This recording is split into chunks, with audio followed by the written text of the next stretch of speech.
அனைவருக்கும் வணக்கம். Pre market அனலைஸ்ல இன்னைக்கு எந்த சைக்கு எப்படின்னா நடப்பதற்கான வாய்ப்புகள் இருக்கு அப்படிங்கிறத பார்க்கலாம். இது முழுக்க மேத்தமெட்டிக்கல் அடிப்படையில் இருக்கக்கூடிய இதுங்க. நம்ம indicator pattern price section open interest எதுவுமே பார்க்கறதுல நம்ம மேக்ஸ் கால்குலேஷனை தான் நம்ம பயன்படுத்துறது. இண்டிகேட்டர் மீன்ஸ் இந்த இதில் இருக்கக்கூடிய இண்டிகேட்டர் சொல்கிறேன். நம்ம மேக்ஸ் வேல்யூவே இப்போ நம்ம இண்டிகேட்டரை கிரியேட் பண்ணியிருக்கோம்.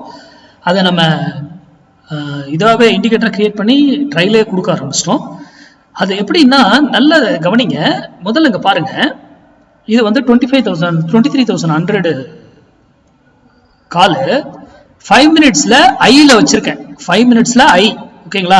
இங்க ட்ரிகர் ஆச்சா பை, இந்த கண்டல் ட்ரிகர் ஆகி இதுக்கு மேல கன்ஃபார்ம் பண்ணி அதுக்கான டார்கெட் போய் கொடுத்துட்டாங்க. அதுக்கப்புறம் எப்போ அந்த ஸ்டாப் லாஸ் ஹிட் பண்ணிடுச்சோ, இதுதான் ஸ்டாப் லாஸ். இந்த ஸ்டாப் லாஸ் என்னைக்கு வந்து ஹிட் பண்ணி க்ளோஸ் கீழே வச்சாங்களோ அன்னைக்கு மார்க்கெட் என்ன ஆயிடுச்சுங்க, ட்ரெண்ட் ஆப்போசிட் டைரக்ஷன்ல மாறிடுச்சு. அப்போ ஆப்போசிட்ல போயிட்டு 1 மினிட்ல நமக்கு அங்க ட்ரிகர் பண்ணும், அந்த பை வேல்யூ மார்க் பண்ணி எடுத்துட்டு வரும். அப்போ அதே புட்ல இப்போ 1 மினிட் 5 மினிட்ஸ் ஐல புட்ல பை ட்ரிகர் ஆயிருந்தா அந்த வேல்யூனுடைய ஸ்டாப் லாஸ் ட்ரிகர் ஆகாத வரைக்கும் என்னங்க இருக்கு, மார்க்கெட் செல்லுலயே இருக்குன்னு அர்த்தம். ஆனா அதுக்கு இடையில இவ்வளவு தூரம் இங்கிருந்து ஏறலாம் இறங்கினாலும் ஒன்றும் கிடையாது. இல்ல எகைன் புதுசா ஒரு பையர் ட்ரிகர் ஆகணும். ஓகேங்களா, இது இண்டிகேட்டர். ஓகேங்களா, இது மேக்ஸ் இருக்கு, ஸ்மார்ட் டிசைடர் இருக்கு.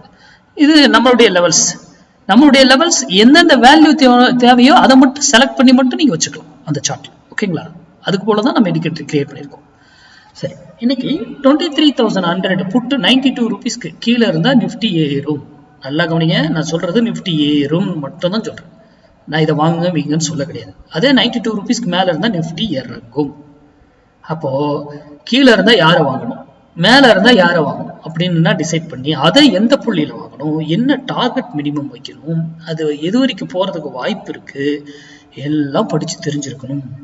அதே போல ஒரு விலையில இருந்து இங்கிருந்து மேல போனா ஒரு விலையில போயிட்டு அது எய்தர் திரும்பி ஆகணும் எய்தர் அப், அதே அங்கிருந்து கீழே வந்தா திரும்பணும் ஆர் எய்தர் டவுன். அப்ப அங்க சட்டன் ரூல் இருக்கு.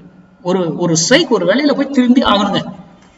அப்ப அதே டைரக்ஷன்ல இல்ல ஆப்போசிட் டைரக்ஷன்ல அதெல்லாம் ரூல் இருக்கு. அதுக்காக நீங்க அதெல்லாம் வந்து பிராக்டிஸ் பண்ணுங்க, கண்டுபிடிங்க. நீங்க யார்கிட்டையும் கிளாஸ் போகணும் அவசியம் எல்லாம் இல்லைங்க, நீங்களே பிராக்டிஸ் பண்ணலாங்க.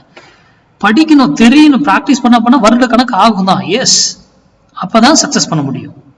அதுக்கு உழைப்பு போட்டு ஏதோ சும்மா உட்காந்துக்கிட்டு நான் ஸ்கேல் பண்றேன் இது பண்றேன் எதுவுமே தெரியாம மொத்தமா ஏதோ ஒன்று சொன்னாங்க அப்படி கிடையாது.